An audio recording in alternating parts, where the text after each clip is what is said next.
जय श्री कृष्ण।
जय श्री कृष्ण।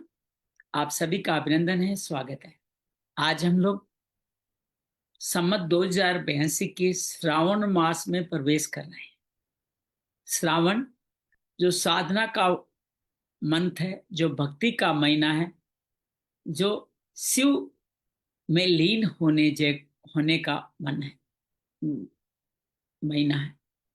इसमें जो भक्त होते हैं वो दीन भाव में अपने आप को समर्पित करते हैं, बिना किसी इच्छा के। अर्थात उनके जीवन में मुक्ति की इच्छा बनी थी, बस उसको लीन करने का भाव ही उनके अंदर बना रहता है।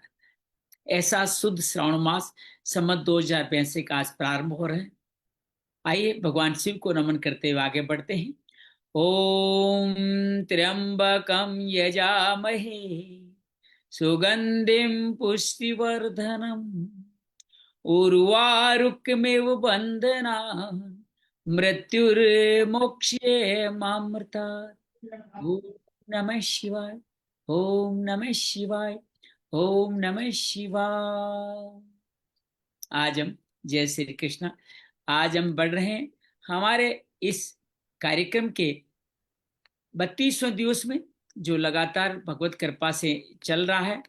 आज हम द्वितीय अध्याय के श्लोक नंबर 50 और 51 पे बातचीत सत्संग करने वाले हैं। साथ ही परम गुरुवर स्वामी राम सुदास जी महाराज की देवी दिव्य अमोघ शक्ति नित्य स्तुति का भी पठन करने वाले हैं। आइए बढ़ते हैं और आज भगवत के नाम में एकाग्र होते 3 ओम बार ओम का उच्चारण करते हैं। ओ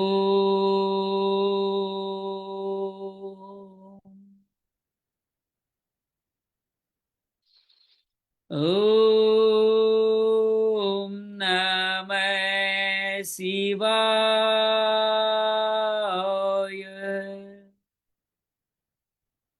ओम नमः शिवाय।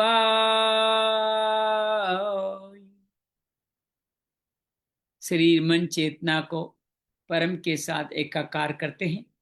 नमो भगवते वासुदेवाय। नमो भगवते वासुदेवाय। नमो भगवते वासुदेवाय। नमो भगवते वासुदेवाय। नमो भगवते वासुदेवाय। नमो भगवते वासुदेवाय। वसुदेव सुतं देवं कंस चाणूरमर्दनम देवकी परमानंदम कृष्ण वंदे जगद्गुरु। श्री कृष्ण वंदे जगद्गुरु। भगवान कृष्ण की वाणी श्रीमद् भगवद गीता को नमन करते हैं। या देवी सर्वभूतेषु श्रीमद् भगवद गीता रूपेण संस्थिता नमस्तस्ये नमस्तस्ये नमस्तस्ये नमो नमः। या देवी सर्वभूतेषु साधक संजीवनी रूपेण संस्थिता नमस्तस्ये नमस्तस्ये नमस्तस्ये नमो नमः। परम गुरु को नमन करते हैं। गुरुर्ब्रह्मा गुरुर्विष्णु गुरुर्देवो महेश्वरा, गुरु साक्षात परम ब्रह्म तस्मै श्री गुरुवे नमः। आइए आज के हमारे नित्य स्तुति स्तुति के पाठ में हम लोग आगे बढ़ते हैं। वहाँ गणेश जी को नमन करते हुए इस कार्य को आगे बढ़ाते हैं। अद्भुत है गीता का भाव, और हम सब अगर ये पढ़ पा रहे हैं तो हमारे जीवन की किसी शुभ कर्म पुण्य का उदय हुआ है, जिसी कारण से हम ये कार्य कर पा रहे हैं। नित्य स्तुति स्वामी जी द्वारा दी गई अमोघ हमारे जीवन की प्रगति का मार्ग है। आइए उसमें आगे बढ़ते हैं। श्रावण मास में ये अद्भुत है करना।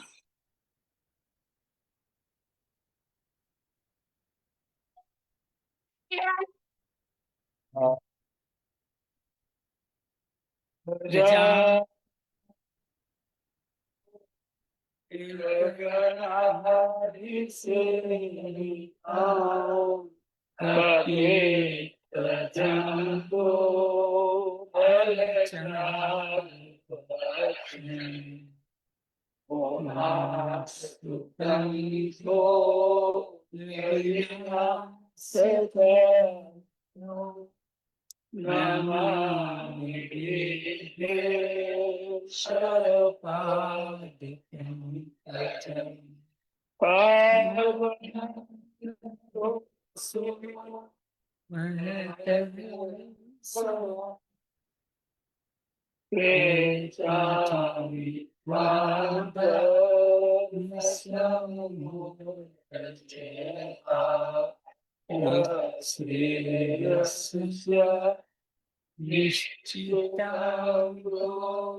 समभोजन से एको अथवा अच्युत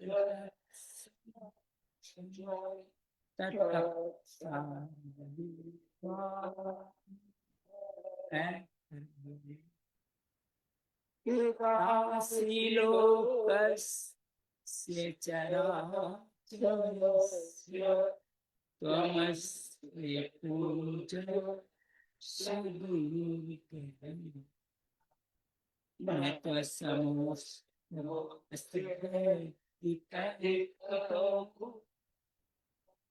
लोक में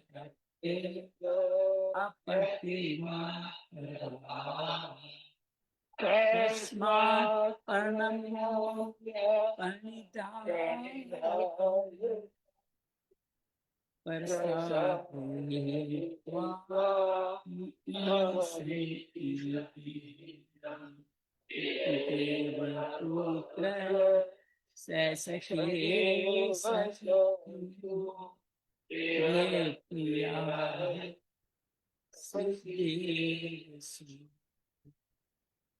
देव माता च पिता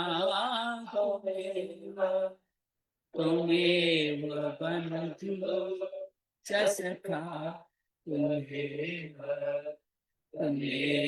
विद्या द्रविणं त्वमेव त्वमेव सर्वं मम देव। ओम शांति शांति। तो ये अद्भुत रहा नित्य आज श्रावण के प्रथम दिन इसका पढ़ना।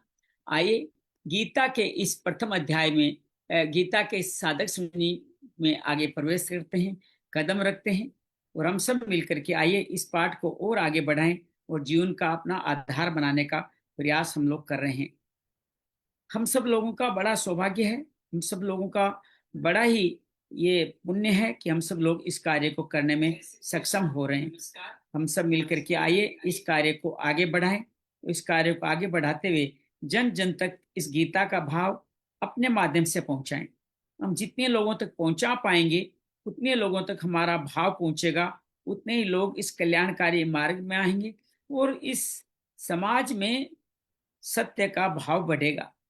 आइए हम सब मिलकर के इस गीता के आज के इस 50वें श्लोक का वाचन करते हैं। श्रीमद् भगवद गीता अद्भुत है। धृतराष्ट्र उवाच से शुरू होती है। धृतराष्ट्र कहते हैं, भगवान संजय से कहते हैं कि मुझे युद्ध क्षेत्र का हाल बताओ। संजय 11 श्लोक तक दुर्योधन के माध्यम से और उसके भय को प्रतिपादित करता है। फिर पांडवों की सेना की संघ घोषणा की बात करता है जिससे कौरवों का हृदय विदारित हो जाती है। और तत्पश्चात अर्जुन भगवान श्री कृष्ण से अपने युद्ध को सेना के मध्य में ले जाए खड़े होने को कहता ताकि मैं युद्ध में आए योग्य योद्धाओं को योग्यता आदि देख लूं। भगवान कृष्ण अपने रथ को युद्ध के मध्य में भीष्म द्रोण के सामने खड़े करते हुए कहते हैं, देख कुरुवंशियों को देख। इनको देखते ही अर्जुन के मध्य में कायरता व्याप्त होती है और वो कह उठता है कि मेरे हृदय में कंपन हो रहा है, मेरी त्वचा जल रही है, मेरे रोंगटे खड़े हो रहे हैं, गांडीव गिर रहा है। मैं इनके साथ अपने स्वजन युद्ध करने में कोई सुख नहीं देखा, इनके बिना भोग करने से क्या लाभ, और ये भी सब युद्ध की आशा छोड़ के मेरे सामने खड़े हैं। आचार्य पुत्र पिता इनको मार करके मुझे पृथ्वी का त्रिलोक का राज्य मिल जाए तो भी मैं नहीं पाना चाहूंगा। ये धरता समझियों को जातता ही है, इनको मार करके भी हमें पाप ही लगने वाला है। हम क्यों मारने के योग्य नहीं है कि कुटुंबियों को मारकर हम सुखी कैसे होंगे। भगवान आगे कहते हैं कि ये कौरव दुर्योधन क्यों मार रहे हैं कि विवेक शक्ति का नाश हो गया, लोभ और काम में व्यक्त होकर के मित्र द्रोह और पाप कुल क्षय में हुए हैं। लेकिन हम कुल का क्षय कैसे कर सकते हैं, अधर्म को कैसे बढ़ा सकते हैं। अधर्म स्त्रियां प्रदुष्ट वर्ण संकर पैदा होंगे, वर्ण संकर स्वयं नरक में जाएंगे और हमारे पितरों को श्राद्ध अर्पण देंगे वो भी गिर जाएंगे। इन वर्ण संकर पैदा कुल घातियों के से कुल धर्म हो जाते हैं, दोनों नष्ट हो जाएंगे। कुल धर्म नष्ट हो जाते हैं, बहुत नरकों का वास होता है, ऐसा मैं पुरखों से सुनता आया हूँ। बड़े खेद की बात है, बड़े भारी पाप का तय करके हम युद्ध करने के लिए तैयार हो गए हैं। ये हाथों में अस्त्र लिए मुझे निरस्त्र को मार भी दे तो मेरे लिए हितकारी होगा। और ये कहते हुए अर्जुन युद्ध से हट जाता है। संजय कह उठते हैं कि वो गांडीव छोड़कर मध्य में बैठ जाता है। अर्जुन विषाद योग के बाद दूसरे अध्याय में संजय फिर कह उठते हैं कि विषाद में भरे हुए अर्जुन को भगवान श्री कृष्ण हंसते हुए ये वाणी कहते हैं, इस विषम समय में तुम नपुंसकों जैसी बातें कह रहे हो, तुम्हारे में अंदर ऐसे भाव, हृदय को दुर्बल करने वाले भाव, ये परम तपी योद्धा तुम्हारे अंदर कैसे आए। तो अर्जुन कहता है कि तुम युद्ध के लिए खड़े हो जाओ। ऐसा करके श्री कृष्ण चुप होते हैं। अर्जुन कहता है कि रणभूमि में द्रोणाचार्य और भीष्म मेरे पूजनीय, उनके सामने मैं कैसे युद्ध करूं। इनको मारकर न मारकर तो मैं भिक्षा का अन्न खाना उचित समझता हूँ, रक्त से नवीन हाथों से मैं कैसे भोग भोगूंगा। लेकिन तुरंत इस समर्पण भाव भगवत कृपा से आता है और यह कहता, हम नहीं जानते हम लोगों को युद्ध करना और दोनों में से न करना अत्यंत श्रेष्ठ कौन सा है, हम जीतेंगे ये जीतेंगे। ये धर्मशास्त्र के संबंधी मेरे सामने खड़े हैं और कह पड़ता है, मैं कायर हूँ, कायरता में आ गया हूँ, मैं अधर्म पे चल रहा हूँ, मुझे ऐसी वाणी कहिए जो मेरा कल्याणकारी हो। मैं, हे गुरु, मैं आपका शिष्य हूँ, मेरा आप मार्ग प्रशस्त करें। और भगवान यहाँ कहते हैं, और साथ में अपना संशय भी रहता है, प्रतिप धन दाने सत्व देवताओं का अधिपति मिल जाए तो भी इंद्रियों को सुख खाने वाले इस शोक को मैं हटा नहीं सकता। संजय कहता है, इस तरह के निद्रा अंधुगण में युद्ध नहीं करूंगा कहकर चुप हो जाता है। और तब हंसते हुए भगवान श्री कृष्ण अपनी गीता का प्रवचन प्रारंभ करते हैं 11वें अध्याय से। वो कहते हैं, शोक न करने वाला शोक की पंडिताई की बातें करो, जिनके प्राण चले गए या नहीं चले गए उन दोनों के लिए पंडित लोग शोक नहीं करते। क्यों नहीं शोक करते, इसका भेद अगले भाग में खोलते हैं और कहते हैं, किसी काल में तुम नहीं थे, मैं नहीं था, राजा नहीं, ऐसा नहीं है, आगे भी थे फिर भी रहेंगे, फिर शोक किस बात का है। और इस अनित्य बात को यहाँ और स्पष्ट करते हैं, शरीर में 4 भाग, बचपन, जवानी, बुढ़ापा और ध्यानता प्राप्ति, इनमें धीर पुरुष मोहित नहीं होते। और धीर पुरुष मोहित नहीं होते तो क्या करना चाहिए उनको, वो स्पष्ट कहते हैं, इंद्रियों के विषय सुख दुख देते हैं, ये अनुकूल प्रति गर्मी ठंडी की तरह है और ये अनित्य है, इसको तुम तितिक्षा अर्थात सहन को तितिक्षा का संदेश देता है। तितिक्षा का प्रभाव अगले श्लोक में भगवान बताते हैं, उस सम दुख में सम रहने वाले बुद्धिमान मनुष्य को ये मात्रा इस पर सुख दुख विचलित दुख सुख दुख दुखी नहीं करते, वो अमर हो जाता है, अर्थात अमर होने में योग्य हो जाता है। और वही अमर होने में योग्य और कौन कौन होता है, उन तत्वदर्शियों का वर्णन किया गया है कि असत का विद्यमान नहीं है, सत्य का कभी अभाव नहीं है, ये तत्वदर्शी महापुरुषों ने देखा और अनुभव किया है। अगले श्लोक में भगवान और फिर इस बात को आगे बढ़ाते हुए बार बार यही कहते हैं कि अविनाशी उसको जान जिस संपूर्ण संसार व्याप्त है, इस अविनाशी को कोई भी नहीं मार सकता, तो तुम क्यों चिंता कर रहे हो। अविनाशी, अप्रमेय, नित्य, इस शरीरी के ये देह अंत वाले कहे गए, इसलिए तो हे अर्जुन तुम युद्ध करो। देह अंत वाले हैं, शरीरी अंत वाली नहीं है। और भगवान बहुत स्पष्ट कहते हैं, जो मनुष्य अविनाशी को मारने वाला मानता है और मनुष्य इसको मरा मानता है, दोनों ही अज्ञानी है, न तो मारता है न मारा जा सकता है, क्योंकि कभी जन्मता नहीं, मरता नहीं, सब विकारों से मुक्त है। ये उत्पन्न होकर फिर होने वाला नहीं है, जन्म रहित, नित्य अनंत, अज्य नित्य, शाश्वत, पुराण और कभी मारे जाने नहीं मारे जाने वाला शरीरी है। और साथ में कहते हैं, जो मनुष्य शरीर को अविनाशी, नित्य, अजम, अव्यम वेद जानता है, वह कैसे किसको मारे और किसको मरवाए। मनुष्य जिसे पुराने कपड़ों को छोड़कर नए कपड़े धारण करता है, ऐसे देह भी पुराने शरीर को छोड़कर नए शरीरों में चला जाता है। भगवान आगे इसी बात को और स्पष्ट करते हुए कहते हैं, इस शरीर को पंच तत्व काट नहीं सकते, इसलिए इसको कहा गया है अच्छेद्य, अदायम, अक्लेद्य, अशोच्य। साथ में ये नित्य, सर्व सनातन सनातन है, इसलिए इसका अंत कभी हो ही नहीं सकता। ये प्रत्यक्ष नहीं दिखता, चिंतन का मन में भी चिंतन में नहीं आता, निर्विकार है, इस देह को जानकर शोक नहीं करना चाहिए। तुम नित्य पैदा होने वाला, नित्य मरने वाला ही मान लो तो भी इसका शोक नहीं करना चाहिए, क्योंकि दोबारा ये जन्म लेने वाला है कि पैदा हुए की मृत्यु होगी, जरूर उसका मृत्यु, उसका जन्म होगा, जन्म मन के निवारण नहीं हो सकता, इसमें तुम्हें शोक नहीं करना चाहिए। और अगले श्लोक में भगवान स्पष्ट कहते हैं, ये जमीन से पहले अप्रगट थे, जन्म के बाद भी अप्रगट रहेंगे, केवल मध्यम प्रगट है, तब शोक करने वाली ऐसी कौन सी बात हो गई है। और ये जो इस शरीर को कोई आश्चर्य की तरह देखे, अनुभव करे, दूसरा इसका वर्णन करे, अन्य आशिक सुने, लेकिन इसको सुनकर कोई नहीं जानता कि दुर्विज्ञ है, इसको तो कर्म के द्वारा समता भाव से प्राप्त ही करना पड़ेगा। और भगवान इसी को आगे और बढ़ाते हुए कहते हैं, अर्जुन सबके देह में देही नित्य अवध्य है, बार बार करे संपूर्ण प्राणियों के लिए, अर्थात किसी भी प्राणी के लिए तुम्हें शोक नहीं करना चाहिए। और भगवान आगे वाले श्लोक में बार बार यही बात कहते हुए कहते हैं, अपने छात्र धर्म की बात करते हैं। अगले 8 श्लोक में छात्र धर्म की बात करेंगे। स्वधर्म को करते हुए क्रम से विचलित नहीं होना चाहिए, तुम्हारा धर्म में युद्ध ही तुम्हारा कल्याणकारी मार्ग है, उससे में अलग नहीं होना चाहिए। क्योंकि अपने आप स्वर्ग का दरवाजा अर्थात युद्ध का दरवाजा तुम्हारे लिए खुला है। जिनके लिए स्वधर्म इसलिए इस तरह से खुलता है वो बड़े भाग्यशाली है, जिनको ये युद्ध अर्थात स्वधर्म करना प्राप्त होता है। अगर तू धर्म में युद्ध नहीं करेगा तो अपने धर्म और कीर्ति का त्याग करके पाप को प्राप्त हो। 4 श्लोकों में बताते हैं नए युद्ध करने के भाव। सदा रहने वाले अपकीर्ति की निंदा होगी। अपकीर्ति का कथन अर्थात निंदा करेंगे। अपकीर्ति समाज मनुष्य मृत्यु से बढ़कर दुखदायी है। मार्ग लोग तुझे भय के कारण हटावा मानेंगे, जिससे बहुमान्य हो चुका उन लघुता को प्राप्त होता चला जाएगा। तेरे सामर्थ्य की निंदा करेंगे, न कहने वाले वचन कहेंगे, उससे बढ़कर दुख की और क्या बात होगी। अब लाभ बताते युद्ध करने की। युद्ध में मारा जाए तो स्वर्ग की प्राप्ति होगी, युद्ध में जीत जाए तो पृथ्वी का राज्य भोगेगा। अतः कुंती युद्ध के लिए खड़ा हो जाए। जय पराजय लाभ हानि सुख दुख को समान करके युद्ध में लग जा। इस प्रकार तू पाप को प्राप्त नहीं होगा। आइए आज के 10 श्लोक 39 श्लोक से पठन का कार्य प्रारंभ करते हैं। समता की बात यहां से शुरू होती है। ऐसा ति अभीता सांख्ये बुद्धिर्योगे तिमाम सुनु बुद्धया योगा पार्थ कर्म बंधम प्रहाससी। ये समबुद्धि तेरे सांख्य योग में कहेगी, उस कर्म योग के विषय में सुन। समबुद्धि से युक्त कर्म बंधन का तू त्याग कर देगा। और भगवान यहाँ कहते हैं न अभिक्रम नाशस्ति प्रत्यवायो न विद्यते स्वल्पवश्य धर्मस्य त्रायते महतो भयात्। अर्थात रक्षा कौन कर लेता है? धर्म समबुद्धि से आरंभ का इसमें नाश नहीं होता, उल्टा फल नहीं मिलता। थोड़ा सा जन्म महान भय से नष्ट कर लेता है। फिर एक एकत्व अभ्यास की बात कहते हैं। व्यवसायत्मक बुद्धि की बात भगवान अगले श्लोक में कहते हैं। व्यवसायत्मक का बुद्धिर एकेव कुरु नंदन बहुशाखा हंताश्च अंताश्च बुद्धियो अव्यवसायी नाम। इस समबुद्धि के विषय में निश्चय बुद्धि वाली बुद्धि एक ही होती है, अर्थात संभावी एकमात्र मार्ग है। ऐसे मनुष्य बुद्धियां जिनकी अनंत और बहुत शाखाओं वाली होती है वो बार बार जन्म मरण के सिलसिले में गिरते रहते हैं। बुद्धियां अनंत क्यों होती है ये 3 श्लोकों में भगवान बता रहे हैं। याम इमाम पुष्पिताम वाच प्रभवन्ते विपश्चित वेदवा तथापाद नान्य अस्तिति वादिने कामात्म सर्ग परा जन्म कर्म फल प्रदाम क्रिया विशेष बहुलांग भोगेश्वरम गतिम प्रति। जो कामनाओं में तन्मय हो रहे हैं उन्हीं की बुद्धि कई मार्गों वाली होती है।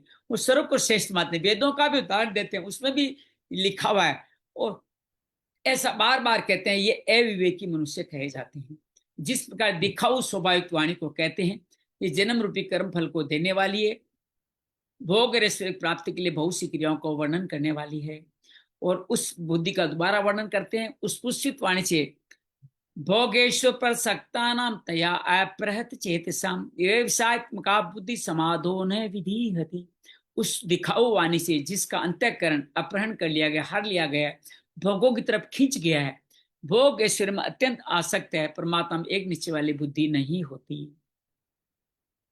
आगे भगवान 3 गुणों का वर्णन पहली बार इसमें करते हैं। त्रिगुण्य विषया वेदा निस्त्रे गुणियो भवार्जुन निर्द्वंदो नित्यस्वत्व निरोगक्षेम आत्मा। वे 3 गुणों के कार्यों का ही वर्णन करते अर्थात रजस तमस सत्व तक की बात करते हैं। हे अर्जुन निरस्त्रे गुण, इन तीनों गुणों से रहित हो जा। यहाँ गुणातीत का संकेत दे रहे हैं जिसको भगवान 14 अध्याय में वर्णन करेंगे। और निर्द्वंद हो जा। आप जब गुणातीत होगे तो क्या होगा? निर्द्वंद होगा, अर्थात राग द्वेष क्लेश से रहित हो जाओगे। फिर स्वरूप में अवस्थित हो जाओगे। और योग क्षेम अर्थात न भोग है न संग्रह है, इनकी चाहना नहीं रखेंगे। और फिर परमात्मा प्रायण अर्थात परमात्मा ही हो जाओगे। अगले श्लोक में भगवान कहा उन्होंने, यावान अर्थ उत्पान सर्व संप्लुतोदके तान सर्वेषु वेदेषु ब्रह्मण्य विजानते। ऐसे परमात्मा में लीन व्यक्ति की यहाँ तुलना समुद्र से की है। वो छोटे जल में फिर न तो प्रवेश करता है, न नहाता है, न धोता है। तालाब में उसका कोई भाव न, कि खुद वो समुद्र हो गया है। तो वेदों भी तालाब बताए, वेदों को यहाँ तालाब बताया गया है। तो वेदों में उसका कोई प्रयोजन, क्योंकि वेद सत्व रजस तमस तक की ही बात करते हैं। और इस समबुद्धि को प्राप्त करने की, कर्म करने की आज्ञा प्रदान करते हैं। कालजयी श्लोक पढ़ते हैं। कर्मण्येवाधिकारस्ते मा फलेषु कदाचन माँ कर्म फल हेतुर्भुर माते संगोस्व कर्मणि। कर्तव्य कर्म करने में तेरा अधिकार पहली बात, और उस कर्म फलों में तेरा अधिकार नहीं है, उसका हेतु भी मत बन, और तेरी कर्म न करने में आसक्ति भी न हो। इसी को अगले श्लोक में भगवान और स्पष्ट करते हुए बार बार इसी भाव को कहते हैं। योगस्त कुरु कर्माणि संत्यक्त्वा धनंजय, सिद्धिय असिद्धियो समो भूत्वा समत्वम योग उच्यते। आसक्ति का त्याग करके सिद्धि स्थिति में सम होकर योग में स्थित कर्मों को कर, क्योंकि समत्व ही योग है, अर्थात सुख दुख में सम होना ही योग है। बड़ा सहज सीधा सा मार्ग है, लेकिन हम अक्सर ऐसा करने में संकोच करते हैं। और कल का अंतिम श्लोक, द्वेर्हेव अवरं कर्म बुद्धि योगा धनंजय, बुद्धो शर्मन अन्विषय कर्पणा फल हेतु। बुद्धि योग की अपेक्षा कौन सी बुद्धि? समता वाली बुद्धि, समभाव वाली बुद्धि। सकाम कर्म, दूर से ही निकट, दूर से ही देखो तो आपको उसमें गलतियां नजर आएगी, कमियां नजर आएगी, हीन नजर आएंगे। हे धनंजय, बुद्धि का आश्रय ले। कौन सी बुद्धि? समभाव वाली बुद्धि, क्योंकि फल के हेतु बनने वाले अत्यंत दीन है। जो अपने फल में ही लीन रहते हैं उन पे उनको दया आती है, वो दीन है, वो कृपण है, ऐसा भगवान कहते हैं। आइए आज इस योग की कुशलता को पढ़ते हैं 50 श्लोक से। तो बुद्धि के आश्रय का फल बता रहे हैं। बुद्धि का समता वाली बुद्धि दो तो क्या जीवन में घटेगा, ये कहानी आगे बढ़ रही है। बुद्धि युक्तो जहाती है उभे सुकृत दुष्कृते, तस्मात योगाय युज्यस्व, योग है कर्म सुकौशलम। बड़ा अद्भुत है योग की परिभाषा, और बड़ा इसका विवेचन बहुत ही गूढ़ है। बुद्धि युक्त, ये समता वाली जिससे बात करें, इससे युक्त। यहाँ जीवित अवस्था में, मरने के बाद स्वर्ग की बात नहीं हो रही, जीवते जी स्वर्ग की बात, जीते जी अमर होने की मोक्ष की बात की जा रही है। सुकृत दुष्कृत्य, पुण्य और पाप दोनों का ही त्याग कर देता है, अर्थात पुण्य भी मुक्ति में बाधक है। अंजलि, ये बड़ी बात है। पुण्य भी जन्म देंगे आपको, मुक्ति नहीं देंगे। इन दोनों का जो त्याग कर देता है, अतः तुम योग में, अब योग कौन सा है? समता में लग जाना। योग की परिभाषा समता है, क्योंकि कर्मों में योग ही कुशलता है। कर्मों में इसको यूं पढ़िए, कर्मों में समता ही कुशलता है। तो सब जगह समभाव की बात हो रही है। व्याख्या भगवान कहते हैं, बुद्धि युक्त हो जहाते उभे सुकृत दुष्कृति। समता के मनुष्य जीवित अवस्था में पुण्य पाप का त्याग कर देता है, उसको पाप पुण्य नहीं लगते, वो उनसे रहित हो जाता है। तो देखिए कितनी बड़ी बात है। संसार में पाप पुण्य होते ही रहते हैं, पर सर्वव्यापी परमात्मा को पुण्य पाप नहीं लगते। तुम भी सर्वव्यापी बन रहे हो, तुम्हें भी नहीं लगेंगे। ऐसे जो समता निरंतर स्थित है, उसको पुण्य पाप नहीं लगते। तो भगवान बार बार कहते हैं, दूसरों का दूसरे अध्याय करता है, समता एक ऐसी विद्या है जो मनुष्य संसार में रहता हो भी संसार सर्वथा निर्लिप्त रह से। जैसे कमल का पत्ता जल से उत्पन्न होता है, जल में ही रहता है, पर उस पर कभी जल नहीं चढ़ता। ऐसी समता मुझे संसार में रहते संसार से निर्लिप्त रहता है, पुण्य पाप उसका स्पर्श नहीं करते, पुण्य पाप से असंग हो जाता है। आगे बताएंगे क्या कर्म करता है, कि हाँ कर्म करता है वो, लेकिन दूसरों के कल्याण के लिए कर्म करता है, जिसको भी कर्म कहा गया है। वास्तव में ये स्वयं पुण्य पाप से रहित है ही। कौन? इस चेतन स्वरूप शरीर ही। केवल असत पदार्थों शरीर के समझ जोड़ने से ही पुण्य पाप लगते हैं। शरीर समझ टूटा, पुण्य पाप लगने बंद हुए। ये असत पदार्थ समझ न जोड़े तो आकाश से निर्लिप्त रहेगा, इसको पुण्य पाप नहीं लगे। तस्मैत योगाय युज्यस्व, इसलिए तुम योग में लग जाओ, अर्थात निरंतर समता में स्थित रहो। वास्तव में समता ही तुम्हारा स्वरूप है, नित्य समता में स्थित रहते हो। केवल राग द्वेष के कारण ही तुम्हें समता का अनुभव नहीं होता। अगर तुम हरदम समता में स्थिर नहीं रहते, सुख दुख का ज्ञान तुम्हें कैसे होता? क्योंकि दोनों ही अलग अलग है। और जब इन दोनों का तुम्हें ज्ञान होता है तो तुम इनके सदा सम रूप से रहते हो। इसी समता का तुम अनुभव करो। योग है कर्म सुकौशलम, बड़ा अद्भुत है, बड़ी सुंदर व्याख्या है यहाँ पे। कर्मों में योग ही कुशलता है। योग का तात्पर्य समता, अर्थात कर्मों की सिद्धि असिद्धि में, उन कर्मों के फल की प्राप्ति अप्राप्ति में सम रहना ही कर्मों में कुशलता है। यही कर्मों को कुशलता से करना है। उत्पत्ति विनाशील कर्मों में योग के सिवा दूसरी कोई महत्व की चीज है ही नहीं। भगवान ने योग की परिभाषा नहीं बताई है, योग की महिमा बता रहे हैं कि योग अर्थात समता पर रहने से क्या होता है, आप कुशल हो जाते हैं। कुशल मतलब भगवत प्राप्ति के लायक हो जाते हैं। अगर इन पदों का अर्थ कर्मों में कुशलता ही योग है, ऐसा किया जाए तो क्या आपत्ति है? अगर ऐसा अर्थ किया जाए तो बड़ी कुशलता से सावधान पर चोरी करता है, उसका चोरी कर्म भी योग हो जाएगा। अतः ऐसा अर्थ करना अनुचित है। कोई कह सकते हैं हम तो विहित कर्मों को कुशलतापूर्वक करने का नाम योग मानते हैं, परंतु ऐसा मानने से मनुष्य कुशलतापूर्वक सांगोपांग के कर्मों के फल में बंध जाएगा। क्या मैं अच्छे कर्म कर रहा हूं उसको कुशलतापूर्वक, वो तो योग है नहीं, उसका भी पुण्य फल मिलेगा और तो बंध जाएगा। बड़ी बात कही है, स्थिति समता में नहीं रहेगी। अतः यहाँ कर्मों में योग ही कुशलता है, कर्मों में समता ही कुशलता है, ऐसा अर्थ लेना उचित है। कारण के कर्मों को करते हुए भी जिनके अंतःकरण में समता रहती है, कर्म फल में नहीं बनता। उत्पत्ति विनाशील कर्मों करते सम रहना ही कुशलता है, बुद्धिमानी। तो दो श्लोकों में, इस श्लोक में पूर्वार्ध में योग का ही प्रसंग है, कुशलता का प्रसंग नहीं है। तो कर्मों में योग कुशलता अर्थ प्रसंग अनुसार युक्त है। परिशिष्ट भाव में भगवान दोबारा फिर यही बात दोहरा रहे हैं कि आप कहीं गलत नहीं समझ लो योग कर्मसु कौशलम को। दो अर्थ लिए गए, कर्मसु कौशलम योग है अर्थात कर्मों में कुशलता योग है। दूसरा है कर्मसु योग है कौशलम अर्थात कर्मों में योग ही कुशलता है। दोनों में बहुत क्षणिक अंतर है। पहला अर्थ लिया जाए तो कर्म में कुशलता योग, फिर चोरी भी कर्म योग बन जाएगा, ऐसा मानना उचित नहीं है। परंतु ऐसा मानना उचित नहीं है, निश्चित कर्मों का प्रसंग ही नहीं है, यहाँ गलत कार्य का प्रसंग ही नहीं है। तो शुभ कर्मों को भी योग माने तो क्या होगा, शुभ कर्मों बन जाओगे, फले सक्तो निविद्यते, समता नहीं रहेगी, दुखों ना अर्थात पुण्य फल में बन जाओगे। यहाँ पाप की तो बात ही नहीं करें, क्योंकि यहाँ पाप का जिक्र ही कहाँ होने वाला है। कर्मणा बध्यंतो जो, तो कर्मों से मनुष्य बन जाएगा। जो कर्म स्वभाव से मनुष्य को बांधने वाले हैं वे ही मुक्ति देने वाले हो जाएं, यही वास्तव में कर्मों में कुशलता है। जो हम कर्म कर रहे हैं वो बांधने वाले हैं हमारे को, क्योंकि कर्म तो हम कर रहे हैं, लेकिन अकर्ता भाव सुख दुख फल में हेतु नहीं बन के हम जब ये कर्म करते हैं तो यही कर्म हमारे मुक्ति के कारक बन जाते हैं। मुक्ति योग से होती है, कर्मों में कुशलता से नहीं। योग का आदि अंत नहीं होता, परंतु कर्म जितने भी बढ़िया उसका आरंभ और अंत होता है, उनके फल का भी संयोग योग होता है। जिसका आरंभ और अंत संयोग योग होता है उसके द्वारा मुक्ति की प्राप्ति कैसे होगी। नाशवान के द्वारा अविनाशी प्राप्ति नहीं हो सकती।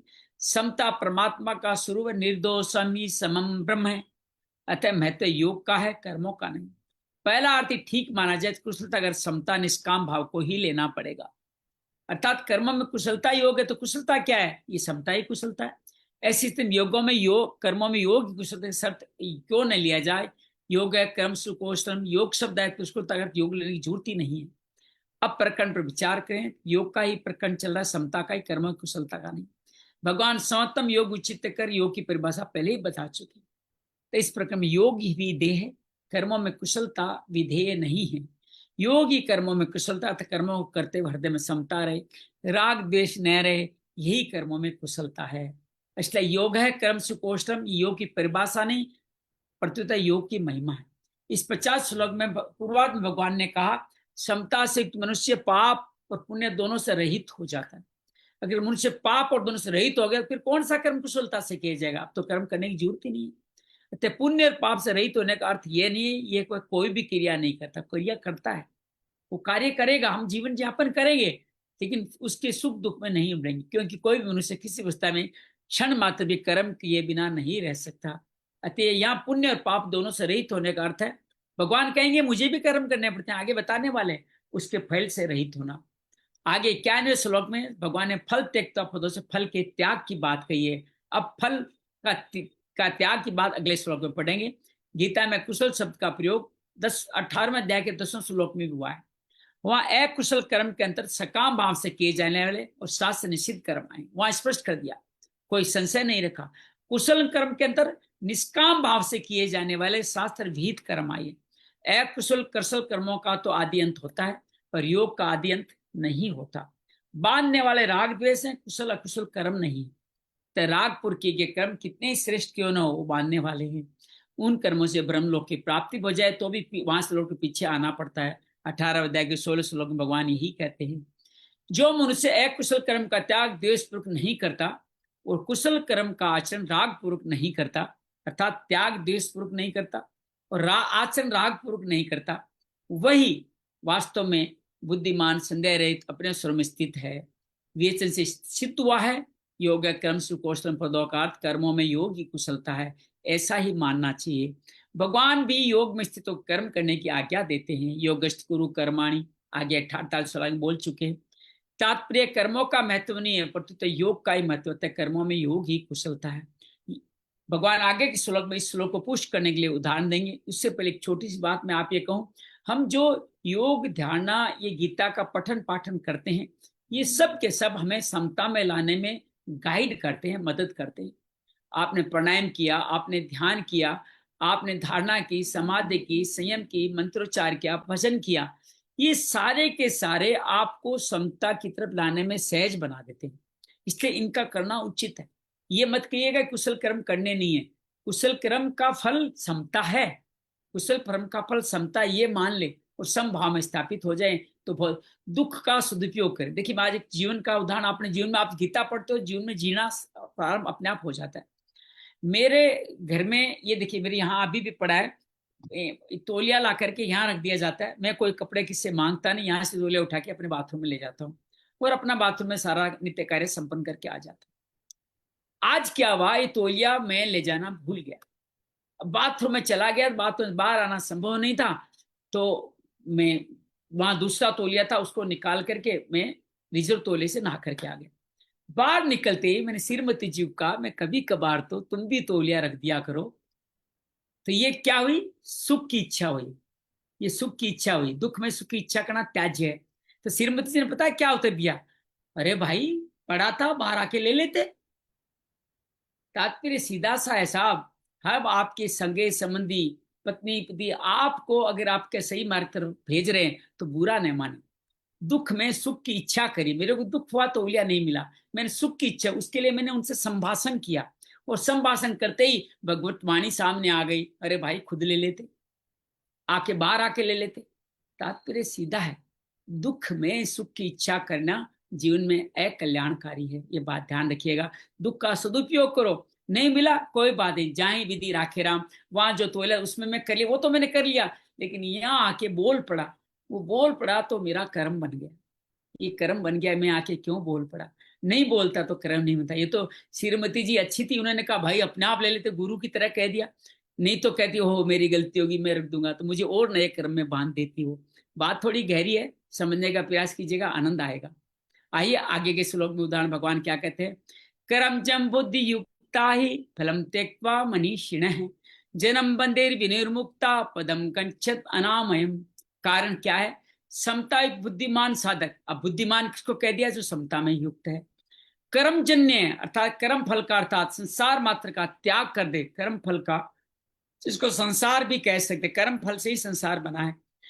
त्याग करके क्या फायदा होगा, जन्म रूप बंधन से मुक्त होकर किस पद को प्राप्त होगा, अनामयम निर्विकार पद को प्राप्त हो जाएगा, जिसके बाद कोई जन्म मरण नहीं, उसको प्राप्त हो जाएगा। इस फल का त्याग करके समता एक बुद्धिमान ही त्याग कर सकता है, और ये उसका परिणाम बता दिया।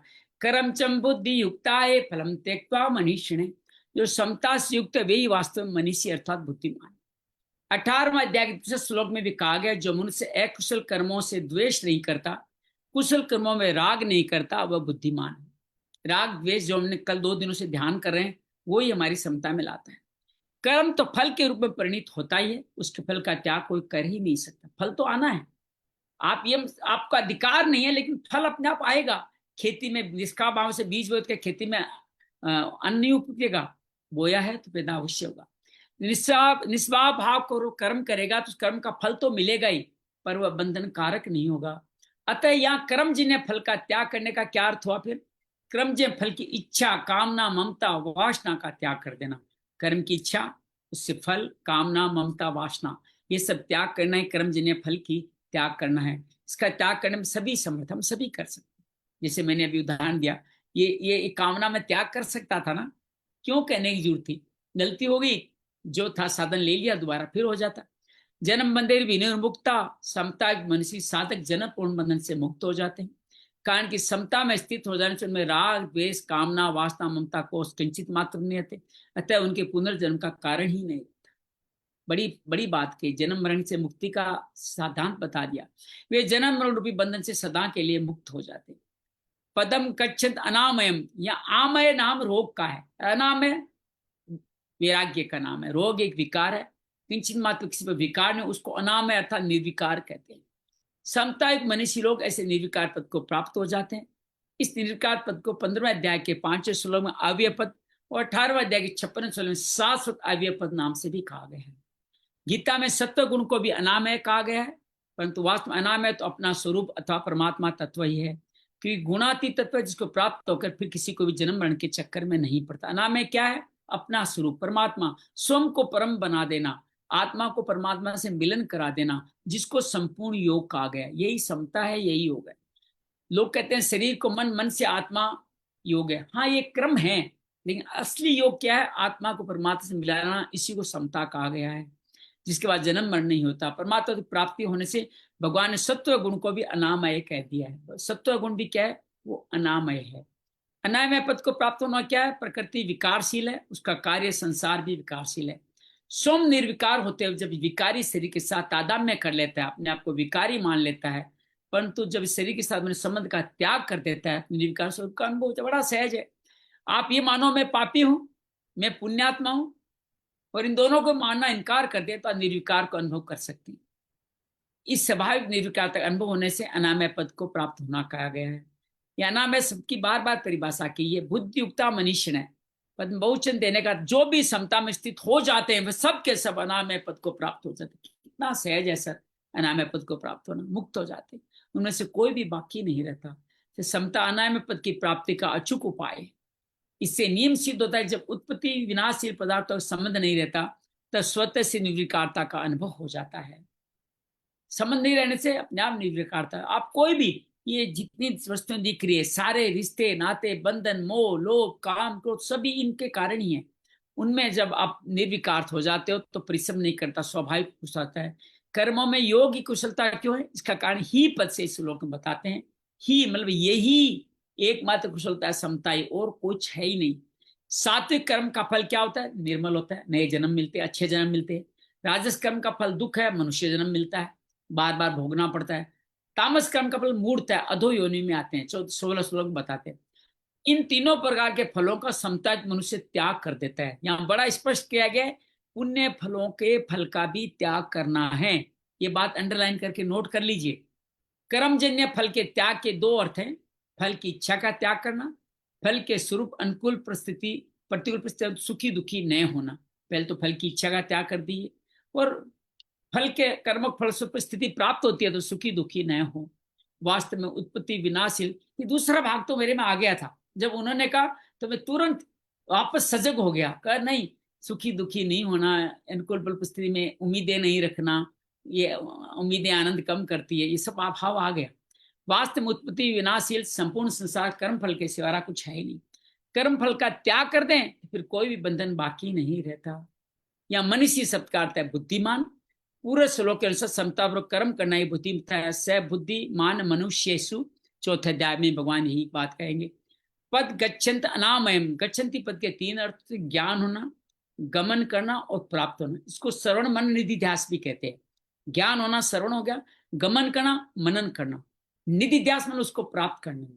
तो निर्विकार पद की प्राप्ति का अर्थ है जन्म मरण से रहित पने, और निर्विकार पद की स्वसिद्ध प्राप्ति ज्ञान हो जाना।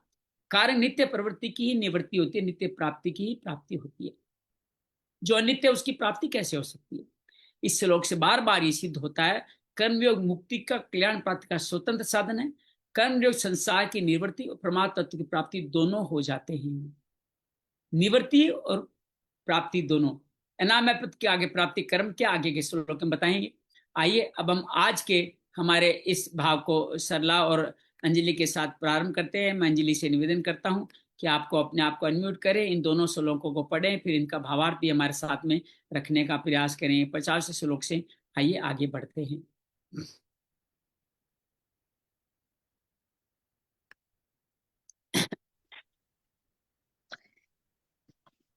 पचासवां श्लोक। बुद्धियुक्तो जहातीह उभे सुकृत दुष्कृते तस्माद्योगाय युज्यस्व योगः कर्मसु कौशलम् कर्मजं बुद्धियुक्ता हि फलं त्यक्त्वा मनीषिणः जन्म बन्ध विनिर्मुक्तः पदं गच्छन्त्यनामयम्। तो क्या कह रहे हैं भगवान यहाँ पे। हाँ, इन दोनों श्लोकों में भगवान आगे बोलते हैं, अर्जुन को बोलते हैं कि समबुद्धि, चाहे दुख हो सुख हो, चाहे कैसा भी परिस्थिति में, हर परिस्थिति में एक समान बुद्धि समबुद्धि रखना ही चाहिए। तो समत्व बुद्धि युक्त पुरुष की प्रशंसा करते हुए अर्जुन को कर्मयोग के अनुष्ठान की आज्ञा देते हुए कहते हैं कि समबुद्धि युक्त पुरुष पुण्य और को इसी लोक में त्याग देता है। पुण्य और पाप अर्थात पुण्य और पाप दोनों को इसी लोक में त्याग देता है, अर्थात इनसे मुक्त हो जाता है। इससे तू समत्व रूप योग में लग जा।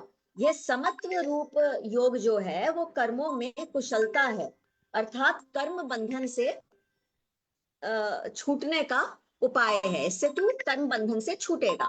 फिर आगे वो कहते हैं कि समबुद्धि से युक्त ज्ञानी जन जो हैं, कर्मों से उत्पन्न होने वाले फल को त्याग देते हैं और जन्म रूप बंधन से मुक्त होकर निर्विकार परम पद को प्राप्त हो जाते हैं।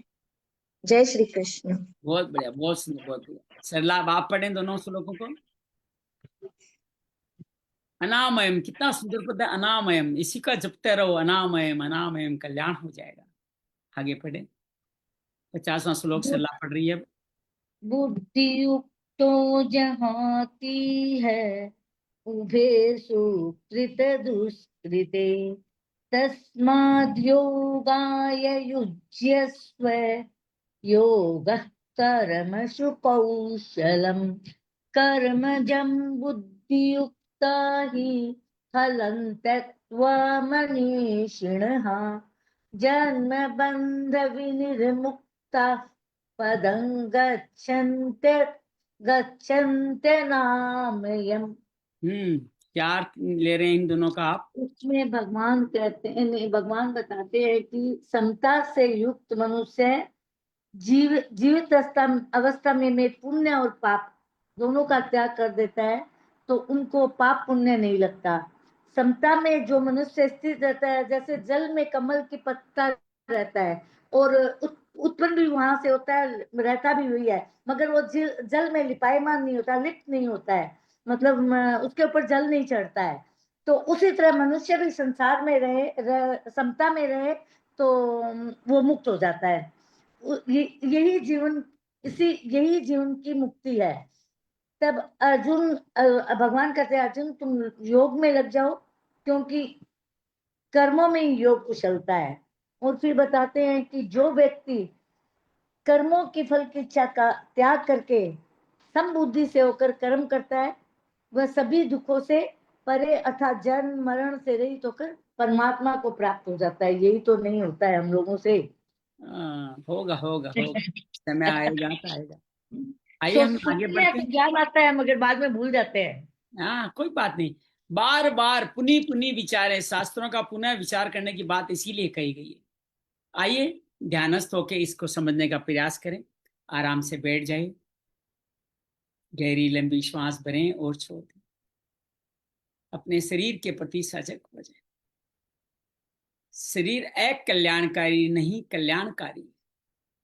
अपने मानव शरीर के प्रति कृतज्ञ भाव लाएं।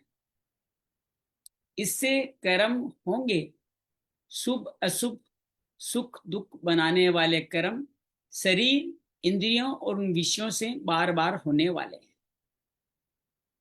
मनसा वाचा कर्म, इन कर्मों का कोई न कोई फल भी अवश्य होगा। बस उस फल के प्रति निर्लिप्तता का भाव। क्योंकि शरीर अनित्य है, इसके द्वारा किए जाने वाले कर्म का फल भी अनित्य है, ऐसा माने।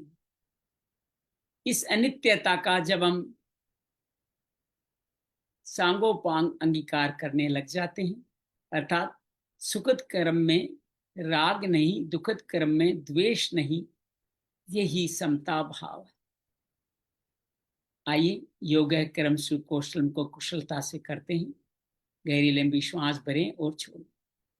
जीवन में एक ऐसा कर्म याद करें जो आपके हिसाब से गलत था, जो हमसे गलती हुई, जिसका फल निकृष्ट हो सकता है, पाप हो सकता है। उस कर्म को याद करें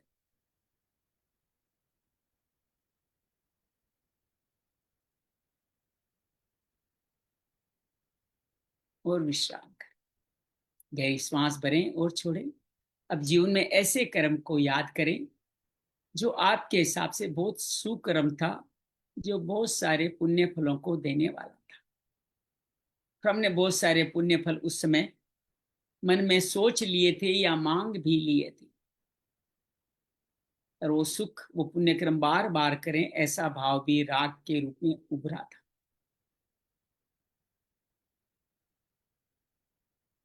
गहरी लंबी श्वास लें और छोड़ दें। ये निकृष्ट या ऊर्ध्व दोनों ही कर्मों के कोई न कोई फल पाप पुण्य के रूप में क्रिएट हुए। तमस कर्म है तो अधोगति, रजस है तो दुख, और सत्व है तो अपर लोगों में जन्म, पुण्य फल। लेकिन ये सब के सब फल बार बार जन्म देने वाले। इससे हम सिर्फ अगले जन्म का क्वालिटी तय कर सकते हैं, लेकिन जन्म मरण का सिलसिला नहीं खत्म कर सकते। गहरी लंबी श्वास भरें और छोड़ें। जिंदगी में एक ऐसे पल याद करें जब आप बहुत दुखी थे, बार बार कह रहे थे मेरे जीवन में दुख क्यों आया है, मुझे ही ये दुख क्यों मिल रहा है। वो दुख असाध्य था, अपने निकटतम रिश्तों के क्षय का हो सकता है, जीवन में जो कुछ प्राप्त किया उसका खोना हो सकता है, या प्रयास के बाद भी न मिलने भी एक दुख का कारण काल है। मुख्य भाव इसमें द्वेष का ही रहता है, राग भी रहता है।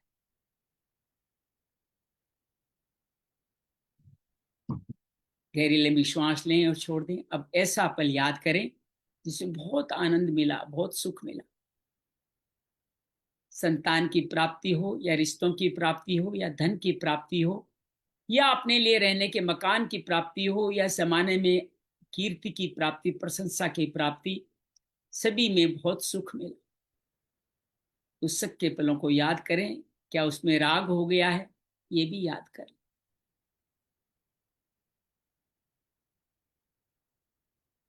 सुख दुख हमारे पूर्व जन्म में किए गए प्रारब्ध कर्म का ही सिर्फ प्रैक्टिकल स्वरूप होते हैं।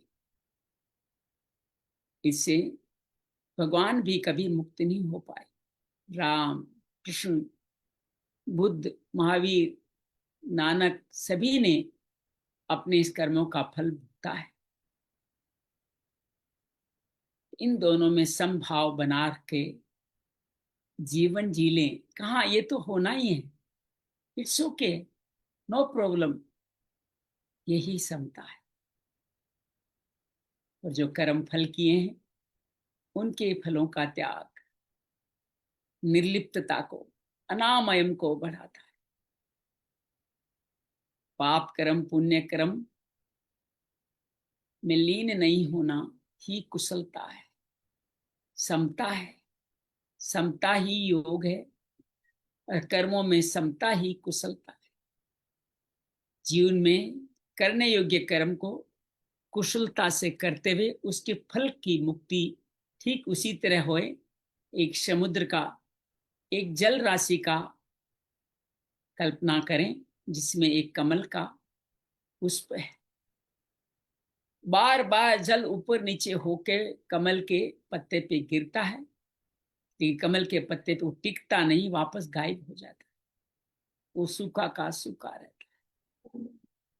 यही निर्विकार भाव हम सब में अनामयम कहलाएगा।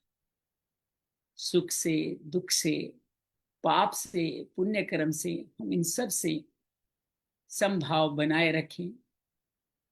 तमस रजस सत्व को पार करके निर्विकार की अवस्था, गुणातीत की अवस्था, परम तत्व की अवस्था, मुक्ति की अवस्था, जन्म मरण से मुक्ति की अवस्था, बंधन से मुक्ति की अवस्था का अनुभव करते हुए विश्राम करें।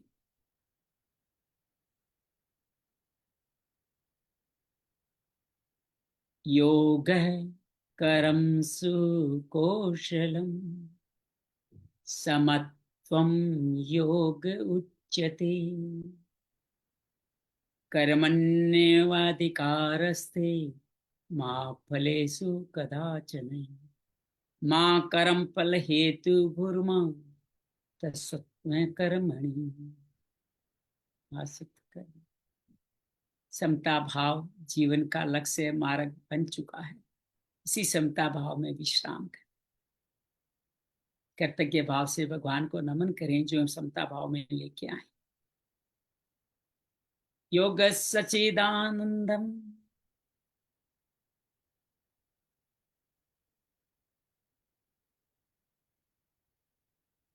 योग सच्चिदानंदम वासुदेव व्रज प्रियम धर्म संस्थापकम वीरम कृष्ण वंदे जगत गुरु। श्री कृष्ण वंदे जगत गुरु। ओम शांति शांति शांति। समता के भाव आपकी मुस्कान में स्थायी रहे, इसी आशीर्वाद को ग्रहण करते हुए धीरे धीरे अपनी आंखें खोल सकते हैं।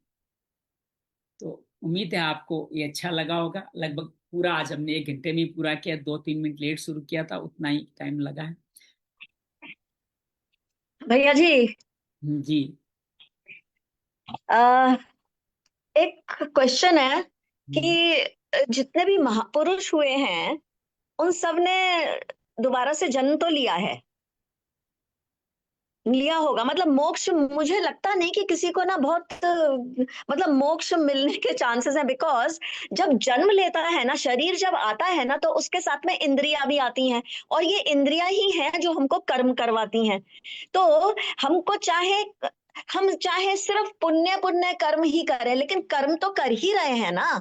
तो जो महापुरुष भी आए हैं वो कर्म तो उनको करना ही पड़ेगा, चाहे वो अपने भोजन के लिए करना है या उनको ना अच्छी वाणी बोल, मतलब दूसरों को कोई सीख देनी है, या ये देने हैं प्रवचन वगैरह, तो मतलब ये कर्म ही तो हो रहे हैं। तो फिर ऐसे मोक्ष कब, किस स्थिति में जाके मोक्ष आएगा? भगवान ने स्पष्ट कहा है कर्म सबको करने पड़ेंगे। भगवान आगे चल के चाहिए मुझे कोई कर्म करना बाकी नहीं, फिर भी मैं कर्म करता हूं ताकि दूसरे लोग मुझको देख के कर्म न करना आरंभ न कर दे। ऐसे ही जो मोक्ष की प्राणी में प्राप्त होता है, हम सब उसी स्थिति के प्राणी हैं। ये महापुरुषों की बात मत, अपनी ही बात करो ना। आप भी इसी महापुरुष की श्रेणी में आ सकते हैं। कर्म करने हैं आपको, बस कर्म के फल में आपकी रुचि न हो। आप आ कर्म सकते करने वाला है, रुचि न हो, समता भाव स्थित हो जाए। और कोई भी महापुरुष समता भाव में स्थित हुए बिना मुक्त नहीं होता। हाँ, उसका बीज हर बार पल्लवित पुष्पित होता है। जैसे आप और हम यहाँ बैठे हैं, ये बीज पिछले जन्म का आगे बढ़ के ऊपर आया है, अब बीज और हाँ, ऊपर चला गया है। अगर इस बार भी समता नहीं आई तो हमें अच्छा जन्म मिले, भगवान आगे बताएंगे कैसा जन्म मिलेगा, वो अच्छा जन्म मिलेगा, फिर और बीज ऊपर जाएगा। अल्टीमेट मुक्ति हर महापुरुष की समता में आने से ही होगी, उसके बिना हो ही नहीं सकती। वो प्रवचन दे रहा है, कुछ भी कर रहा है, उसमें भी अगर प्रशंसा की इच्छा, किसी कल्याण की इच्छा, या मैं इतना अच्छा काम कर रहा हूं भगवान मुझ पर कृपा करेंगे, ये कि प्राप्ति की इच्छा हुई तो पुण्य फल बन जाएंगे और दोबारा जन्म होगा। इस मामले में आपसे सहमत हूं। लेकिन धीरे धीरे उसका बीज पल्वित पुष्पित हो रहा है, एक समय ऐसा आएगा तो वो निर्विकार हो जाएगा। एक संत उदाहरण देते हैं, रामकृष्ण परमहंस जी, ये स्वामी राम सुखदास जिनकी हम कथा कर रहे हैं, और बहुत सारे लोग जिनके जीवन में इतने शुभ कार्य करने के बावजूद कैंसर जैसे असाध्य रोग हुए, इन दोनों की बात करें, और ऐसे बहुत लोग हैं। और वो लोग वो जानते थे ये इस जन्म का नहीं, पूर्व जन्म का फल एक कैंसर है, उसके प्रति निर्लिप्त थे। न उसके लिए भगवान से शिकायत थी, न उसके से कोई मुक्ति का कोई विशेष भाव था, और धीरे धीरे अपने आप सारा मुक्त होता चला गया। तो आज हम कह सकते हैं जो बातें जो कहने वाला लिखने वाला है वो महापुरुष मुक्त हो चुका है। ये बातें कहने लिखने वाला कह रहा मुक्त हो चुका है, वो उसमें लीन नहीं हो रहा। इतने सारे साल रहे, इतने सारे, किसी तरह का पद नहीं लेना अपने बाद में की। कभी आप संत की विरासत सर्च करना, मैं कोशिश करूँगा पीडीएफ आपको भेज दूं। उन्होंने अपनी विरासत लिख के गए, वसीयत लिख के गए कि मेरे बाद न चेला होगा, ना मैं चित्र होगा, न मेरा कोई समान होगा, बस ये साधक संजीवनी को पढ़ो, जीवन में कल्याण करो। मेरा नाम पत्र पुत्र पूजन, गुरु पूर्णिमा का जो बहुत सारे गुरु बहुत बड़ा पूजन करवाते हैं, लाखों करोड़ों रुपए की। मेरे एक संत ने कहा, बाद में अपनी बात नहीं कर, मैं गलत, मेरा अधिकार नहीं है सब कहते का, कहा इस बार गुरु पूर्णिमा में कितना इकट्ठा हुआ, तेरे में 5 हुआ, मेरे तो 11 हुआ, मेरे 21 हुआ। इस तरह की बातें होती है अंजलि जी। तो वो मुक्ति के भाव से बहुत अभी अलग हैं। वो जमाने को दिख सकता है मुक्त, और हम भी उनके लिए कुछ फल प्राप्ति की इच्छा पे उनके साथ जाते हैं। तो ये चीजें है, हो सकता है वो ऐसा कर न करके गुरु पूर्णिमा के पूजन करवा कर भी मुक्त रह जाएं। तो तो ये उनके जीवन की स्थिति पे डिपेंड करता है, लेकिन ये तय है समता में आकर के ही इस जन्म में ही, मरने के बाद की बातें बंद कीजिए। मर करके कोई मुक्त नहीं होता, मर करके स्वर्ग या नरक ही मिलता है, अर्थात स्वर्ग का मतलब अच्छा जन्म, नरक का मतलब उर्दू योनि, वही मिलता है। मुक्ति नहीं होती है मर के, मुक्ति जीते जी ही मुक्ति होती है। कबीर तो बहुत सुंदर कहते हैं कि मरने के बाद कुछ नहीं होता, सब कुछ जगमुआ, जग में ही होने वाला। तो ये बात है, बात आप जो कर सकते हैं, लेकिन हम तुलना नहीं करें कौन क्या कर रहा है, कौन क्या कर रहा है, कौन महापुरुष क्या कर रहा है। वो अपने आप को देखें, अपने आप को देखें। जो 4 भाव आज अपने ध्यान में अध्ययन किए, सुख दुख पूर्व जन्मों का फल है, उसके प्रति निर्लिप्तता रहो। और आपके जो इस जन्म के कर्म है, निकृष्ट भी हो गए तो भी और उत्कृष्ट हो गए तो भी आप उनसे मुक्त हो गए। बात क्यों हुए? पिछले जन्म का ऐसा संस्कार आ रहा था, इसलिए आपसे हो गए।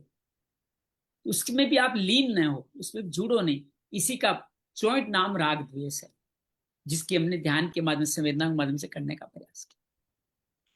जिस समय हम साधना में बैठते हैं ना भैया जी, उस समय हमारा एक ही विचार मतलब ये रहता है कि I am nothing, I do nothing, I want nothing, है ना। तो उस समय जब हम बिल्कुल ही, हम कुछ भी नहीं है, कुछ नहीं चाहते, कुछ नहीं करते, उस समय हम बिल्कुल शरीर से अछूते एकदम ना, सिर्फ अपने आत्मा से, अपने आत्मा से जुड़े हुए होते हैं। तो अ, अ, तो फिर ये स्थिति तो मीन्स हमेशा नहीं रहती है ना। ये स्थिति शरीर है। ये परमानेंट रह सकती है। ये आपको एक तरह सा, जैसे कोई आदमी सैंपल दिखाता ना, ट्रेलर, वो ट्रेलर आपने देखा, अनुभव किया, अरे हाँ ये बढ़िया आनंददायक स्थिति है, तो आपने प्रोडक्ट देखा है खाली। अब प्रोडक्ट में हमेशा बने रहने के लिए आपको बार बार निरंतर प्रयास करना ही पड़ता है। उसके लिए आपको समता का ही सहारा लेना पड़ेगा, ताकि ये आनंद परमानेंट रहे, ये अक्षुण्ण हो जाए, ये शाश्वत हो जाए, कि जो समता स्थित रहे। इसके सारे योग की प्रक्रियाएं, धारणा, ध्यान, समाधि, संयम, मंत्रोच्चार, ये सारी की सारी आपको समता की तरफ लाने का एक अनुभव देती है। उस अनुभव को आप शाश्वत बना लें। जैसे आपको किसी ने कहा ये सत्य बोलना अच्छा है, और आप जीवन में सत्य बोलना शुरू कर देते हैं, तो आप हो गए ना मुक्त। ऐसे ही जो साधना में जो अनुभव हो रहा है, समभाव, समता, आनंद, अच्छा लगना, ये आपको एक एग्जाम्पल दिया जा रहा है, तुम ऐसा कर सकते हो, ये तुमने देखो कर लिया है, अब इसको परमानेंट करते रहो। जैसे कोई आदमी एक बार अच्छी लिख देता है, तो आप बच्चों को कहते हो देखो you done very good job, आपने बहुत अच्छा लिखा है, ये बार बार कर सकते हो। यही भगवान साधना में बताता है कि जो अभी अनुभव किया है वही तुम्हारा स्वभाव है, वही तुम हो, तुम इसमें स्थित हो जाओ। बाहर निकलते वापस हम इस तन्मात्राओं में, विषयों में नहीं उलझे, फलों में नहीं उलझे। उसके लिए समता टूल है आपका। तो जीवन तो जीना है, आत्महत्या तो करनी नहीं है। कर्म करना है, बार बार करना है, बार बार करना है, कर होगा कर्म। बस उसमें अकर्ता भाव और फल की, आगे अकर्ता भाव की विशेष बातें होगी एक कर्म के रूप में। अकर्ता और कर्म का फल की इच्छा का भाव त्याज्य हो, तो आप हमेशा ही उस लाइन पे आगे बढ़ते जाए।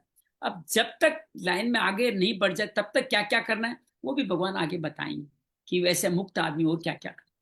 उसको भगवान स्थित प्रज्ञ करके, यही इसी अध्याय में स्थित प्रज्ञ बोल करके उस व्यक्ति के, वो जो मुक्त हो चुका वो क्या करता है, तो आप पहचान भी लेना कि वो मुक्त हुआ है कि नहीं हुआ, क्योंकि पूरे लक्षण भगवान वहां बताने वाले। ठीक है जी, बहुत अद्भुत है। बहुत बहुत बहुत बहुत बहुत बहुत, बहुत बहुत।